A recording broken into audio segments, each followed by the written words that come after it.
안녕하세요. 법률사무소 태평 최재호 변호사입니다.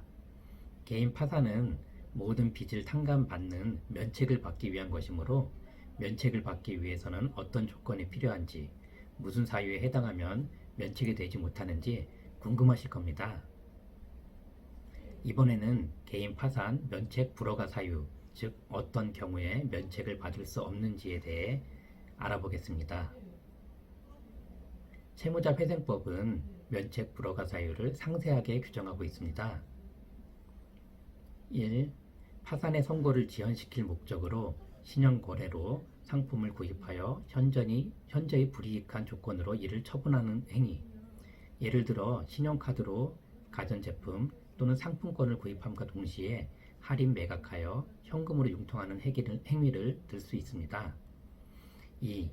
과도한 낭비, 도박, 그 밖의 사행 행위를 하여 현저히 재산을 감소시키거나 과대한 채무를 부담한 사실이 있을 때.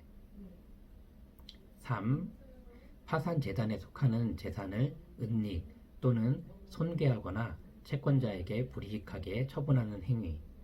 여기서 은닉, 손괴라는 단어가 생소하실 텐데요.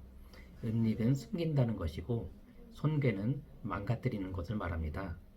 예를 들어서 채무자 명의의 예금 계좌로 수령한 급여, 돈 등을 타인 명의의 예금 계좌로 이체하여 사용한 경우. 또 다른 예는 자신의 이름으로 식당 등을 운영하다가 폐업한 후 다른 사람 이름으로 다시 유사한 영업을 하는 경우. 세 번째 예를 들면은 보험 계약자 명의를 변경하는 경우를 들 수 있습니다. 4. 파산의 원인인 사실이 있음을 알면서 어느 채권자에게 특별한 이익을 줄 목적으로 한 담보의 제공이나 채무의 소멸에 관한 행위로서 채무자의 의무에 속하지 아니하거나 그 방법 또는 시기가 채무자의 의무에 속하지 아니하는 행위. 여기서 쉽게 설명을 드리면은 채권자가 여러 명이 있는데 그 중에서 자신과 친한 채권자에게만 유리한 행위를 하는 경우라고 생각하시면 됩니다.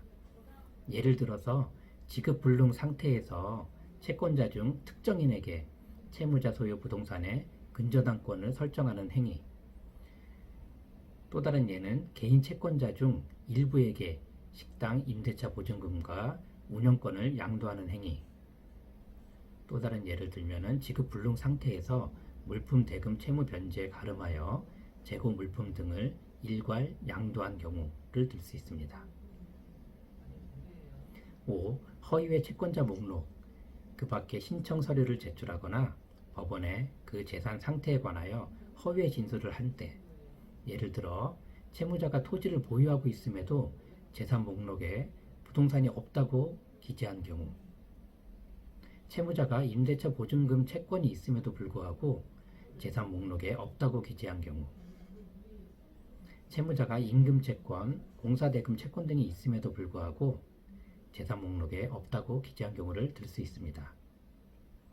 6번째, 신청이 성실하지 아니한 때, 예를 들면은 면책 신문기일 또는 의견 청취 기일에 정당한 사유 없이 계속하여 불출석하거나 출석하여서도 진술을 거부하는 경우, 연락처 등이 변경되었음에도 법원과 파산관제인에게 신고하지 않는 경우, 파산관제인의 전화 등 연락을 받지 않는 경우를 들 수 있습니다.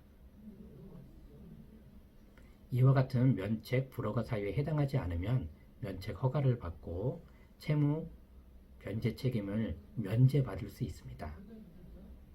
이후 정상적인 은행 거래도 할 수 있고 파산 기록 또한 삭제되어 본인 명의로 사업도 할 수 있게 됩니다. 지금까지 개인 파산 면책을 위해 꼭 알아야 하는 면책 불허가 사유에 대해 알아보았습니다. 오늘도 즐거운 하루 되시길 바라며 법률사무소 태평 최재호 변호사였습니다.